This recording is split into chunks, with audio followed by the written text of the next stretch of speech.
Hello, in this video I'm gonna tell you whether you should upgrade to Apple Watch 11.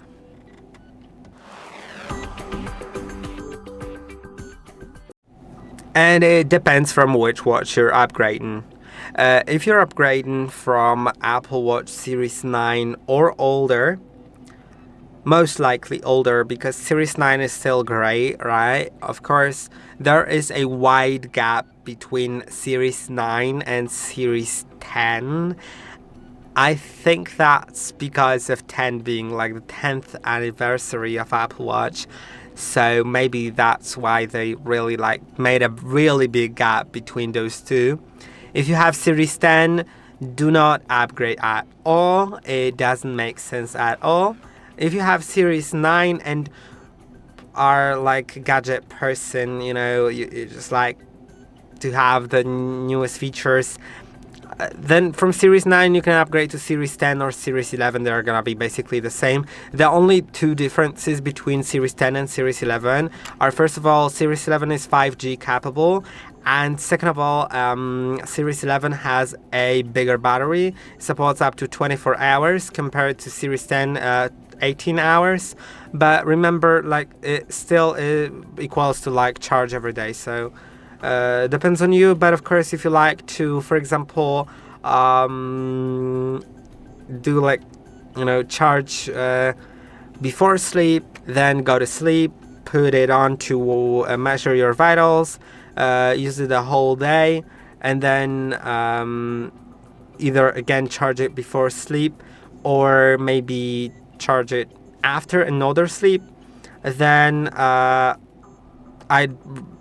bigger battery is gonna be better, right?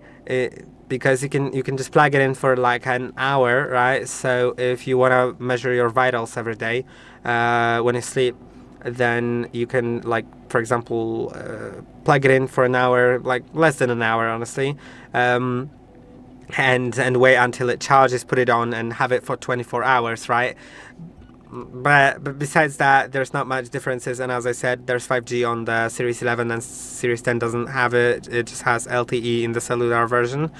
Besides that, no other differences. Now, if you're upgrading from Series 9, as I said, or older, as I said, 10 or 11, both are pretty similar. I think that actually, if you have Series 8, then it would be worth upgrading to Series 10 or 11 because there's a major difference between them.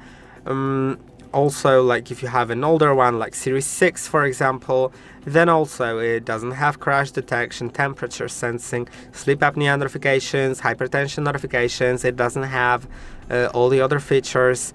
It doesn't have depth gauge, of course, water temperature sensor. There's no gestures like the Rick-Fliss gesture, double tap gesture,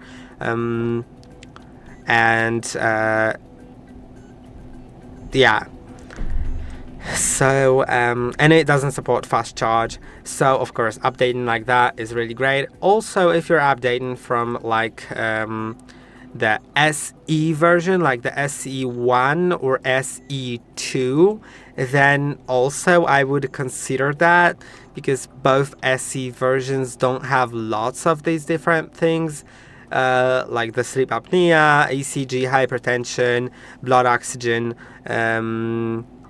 sleep score, vitals app, temperature sensing, depth gauge, water temperature, and everything. So I think it's worth just considering always the 10 and 11, depending on whether you can actually get the 10 for cheaper than 11, because sometimes you'll actually get them both at the same price. Then it's worth to get the newer one, right? Because it'll have basically a longer support and the 5G and the better battery, so that's great. But if you're upgrading from either SE or SE2, or if you're upgrading from Apple Watch 9, 8, or older, especially if you have 7 or 6 Apple Watch, like Series 6, then I would recommend upgrading, honestly. And that will be about it. I hope that this video was helpful. Don't forget to like and subscribe, and I'll see you in the next one.